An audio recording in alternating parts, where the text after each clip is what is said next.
Vas-y. Moteur. Descente de la télévision 3e chaîne, première fois.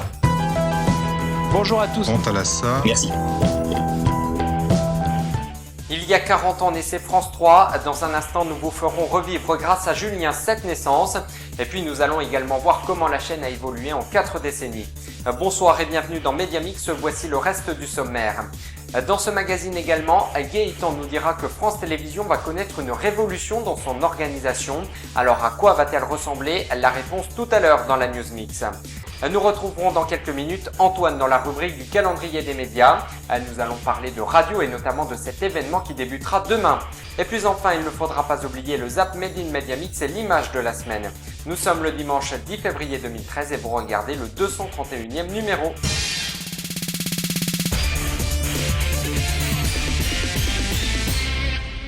Le 31 décembre 1972 naissait la 3e chaîne nationale couleur de la télévision. Il s'agit bien sûr de France 3 qui fête aujourd'hui ses 40 ans. Julien vous propose de vous faire revivre cette naissance. Regardez.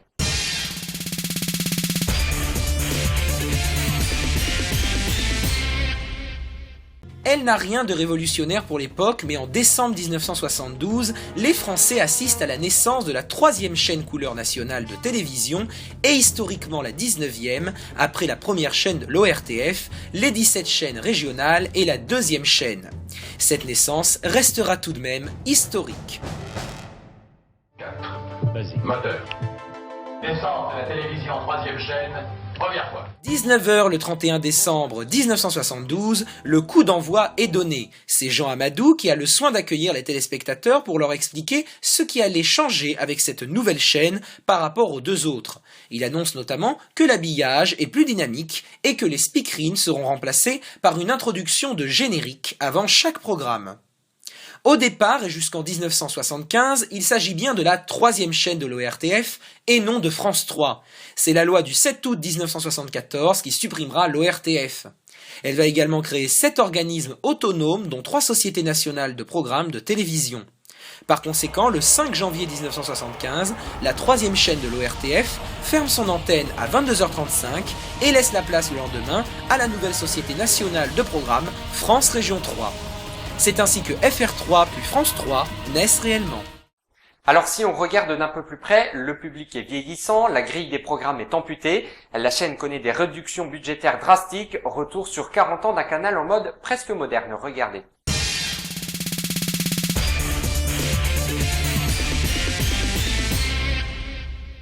France 3 reste la chaîne qui a inventé les décrochages régionaux, les infos à l'heure de l'apéro et celle qui sillonne notamment les mers tous les vendredis soirs. Aujourd'hui, elle a 40 bougies. En 4 décennies, celle-ci a connu des succès, mais également des échecs, retour en images sur un canal presque moderne. Au départ, il n'y a que 3 heures de programme par jour, en couleur, sans pub ni speakerine, qui sont proposées aux Français. La chaîne des régions, ainsi était-elle appelée, est une belle révolution télévisuelle pour le téléspectateur. Dès son départ, elle montre bien que le terroir est à l'honneur, avec Thalassa ou Faut pas rêver. Aujourd'hui, ces 2 programmes existent encore, même s'ils ont maintenant beaucoup de mal à réunir un large public. Impertinente, elle ose les émissions décalées, de la minute nécessaire de Monsieur Cyclopède à C'est mon choix, talk-show précurseur de la téléconfession. Elle donne également la naissance à des stars du petit écran, comme Marc-Olivier Fogiel, et à toute une génération d'humoristes, élèves de La Classe, présentés par Fabrice, Vincent Lagaffe, Pierre Palmade, Anne Roumanoff, etc. Elle offre aussi les plus belles soirées ciné du PAF. Côté info, elle crée le rendez-vous du 19-20, juste avant la grande messe du fameux 20h. Toujours un temps d'avance. Grâce à toutes ces innovations, elle a longtemps été la 3e chaîne nationale de France. Mais avec l'arrivée d'autres canaux historiques et de la naissance de la TNT, celle-ci, qui n'a jamais réussi à se renouveler, perd très vite sa stature de numéro 3 pour en devenir la 4e en 2011, derrière M6. Longtemps vue comme la chaîne qui avait tout d'une grande, France 3 s'est très vite laissée dépasser par les événements. Elle n'a jamais réussi à donner un coup de baguette magique pour se redonner une seconde jeunesse. Parlons encore du service public avec le président du groupe France Télévisions qui annonce une refonte totale de la société. C'est ce que nous dit Gaëtan dans la rubrique de la News Mix. Regardez.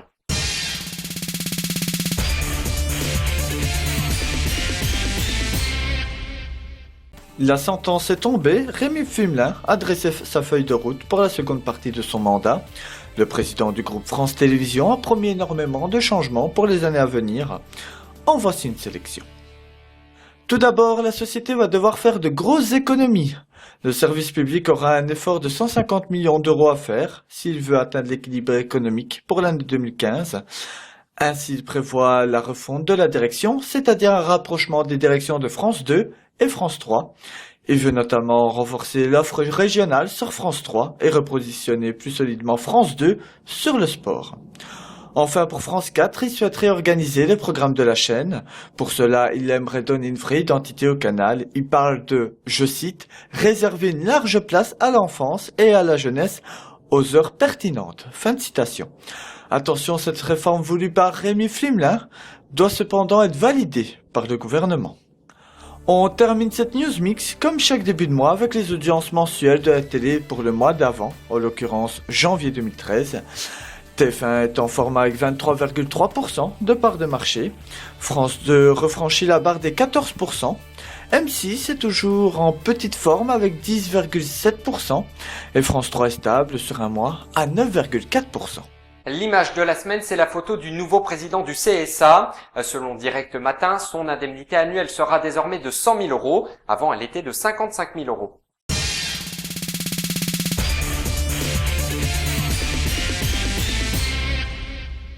Je retrouve maintenant Antoine pour le célèbre calendrier des médias. Bonsoir Antoine. Bonsoir Romain, bonsoir à tous. On connaissait donc le salon de la télé, qui n'existe plus aujourd'hui, mais il y a maintenant le salon de la radio. Un salon qui aura lieu Romain le 10, 11 et 12 février prochain à l'Étoile Saint-Honoré de Paris. Ce salon est le rendez-vous des professionnels de l'audiovisuel, des nouveaux médias et de la radio. Cet événement permet de faire en 3 jours un tour d'horizon de tous les métiers, les techniques et technologies utiles dans l'industrie de la radio et de ses périphériques. Si vous aussi vous souhaitez avoir plus d'informations sur cet événement, rendez-vous dès à présent sur notre site internet www.mediamixtv.fr. Vous y trouverez notamment le programme complet des 3 jours. Et maintenant on va parler de télévision et de Bienvenue chez nous. L'émission sera de retour le 18 février prochain pour une nouvelle saison qui s'annonce riche en fortes personnalités, en maisons d'hôtes insolites, maisons dans les arbres, péniches, châteaux de l'an 1000, et maisons design ou encore bâtisses médiévales, en coup de cœur mais surtout en coup de gueule. Merci Antoine pour ces précisions et rendez-vous dans 15 jours pour un nouveau calendrier des médias. La rédaction a regardé lundi dernier Le Monde d'après sur France 3. Le magazine avait pour thème « France, qu'as-tu fait de ton industrie ?» Comme à l'habitude, le programme a été un flop d'audience. Regardez.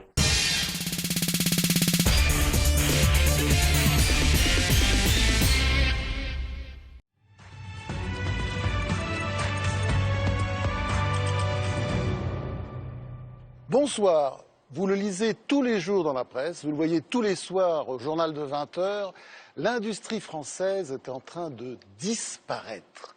Alors je sais, certains disent c'est inéluctable, d'autres prétendent que ça n'est pas très important. Eh bien non, un pays sans industrie est un pays sans avenir, c'est-à-dire un pays mort. Où en est-on? Que peut-on faire? On a des armes pour affronter l'avenir. On a des armes et on va voir ça tout au long de cette émission que vous pouvez suivre par ailleurs sur les réseaux sociaux. Le but est-il donc que toutes nos usines s'en aillent? Le but est-il qu'il n'y ait plus d'ouvriers dans notre pays? L'idée d'une France sans usines et sans ouvriers est une idée folle. C'était en 2009. Les mots du président Sarkozy reprennent une idée partagée par toutes les tendances politiques. Il faut sauver l'industrie française. Mais malgré les déclarations d'intention et les promesses de tous bords, inexorablement, la France perd son industrie. 2012 est même la pire année depuis la guerre. Et c'est la fin de ce Mediamix. Merci à vous de l'avoir suivi. J'aurai le plaisir de vous retrouver le week-end prochain. Bonne semaine à toutes et à tous et merci de votre fidélité.